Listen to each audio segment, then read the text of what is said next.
Good morning, everyone. It's Sunday morning and it's a bright and sunny day. I've just finished unmolding the lemongrass and sweet basil soap.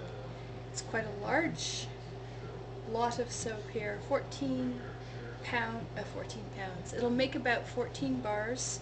That includes the ends, which I usually keep for myself because the ends are always just like a loaf of homemade bread. Sometimes they're not the prettiest. But there's always somebody who wants that butt of bread, the heel of the bread, and I usually keep those. The scent of the lemongrass and sweet basil is slightly different from just this lemongrass on its own. I think the basil pulls the scent down a bit and makes it a little more earthy, slightly more herbal than the lemongrass on its own. Lemongrass is also an herbal scent, but it's got that fleeting scent of citrus, but the sweet basil just, I don't know, it makes it more intense. And what's good about this is that the soaps I've been making, the goal is to make them gender neutral, and sweet basil and lemongrass is one of those in that particular range of gender neutral. I don't think a male would be put off by these scents, neither a female. I just want to show you, the last time we spoke I talked about how inexpensively you can create molds, but I have to show you what created this log of soap. It was a gift. Beautiful.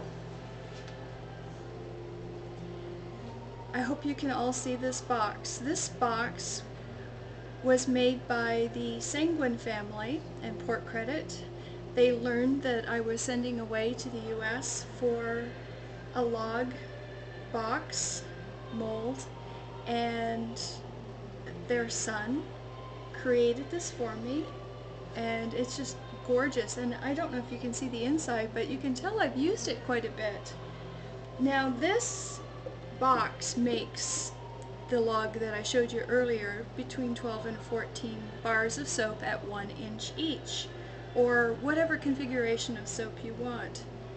But the characteristics of this that are so good is that it's wood, and the insulation factor is far superior to using the milk cartons. With this, all you have to do is press down the lid and put one thin towel over the top, and by the less than 24 hours later you'll have what you see before you, a log of soap.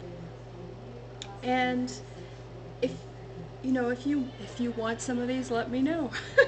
But these are probably the Cadillac of soap making, these style of molds. You can get them in squares as well if you wish, or longer. This one was built for 3 pounds of soap. I have been eking out 4 pounds by moving the soap mark right to the top, so that's why my soaps have been bigger lately. But so if you do want to invest, this would be your first major investment other than your scale for doing the soap. So here you go. Now, this isn't the point of the whole story though, but I just admire this so much I had to tell you about it. Okay, so the point of this is to tell you about things you can do in soap making to keep your costs down, or conversely, the fact that you don't have to spend a lot to start making soap. Now, having this log here, you could have made this out of the milk carton.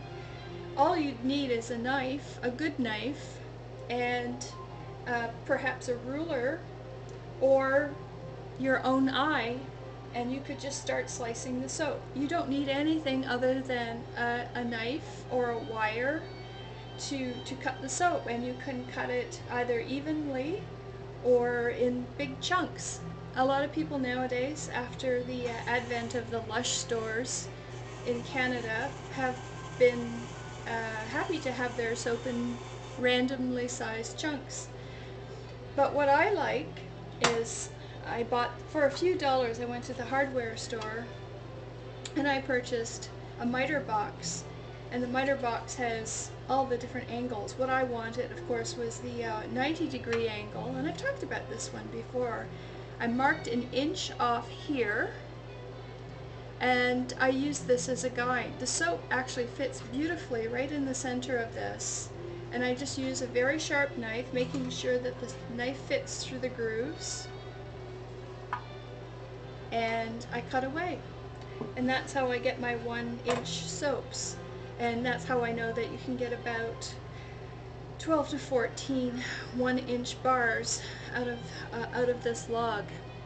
So there you go.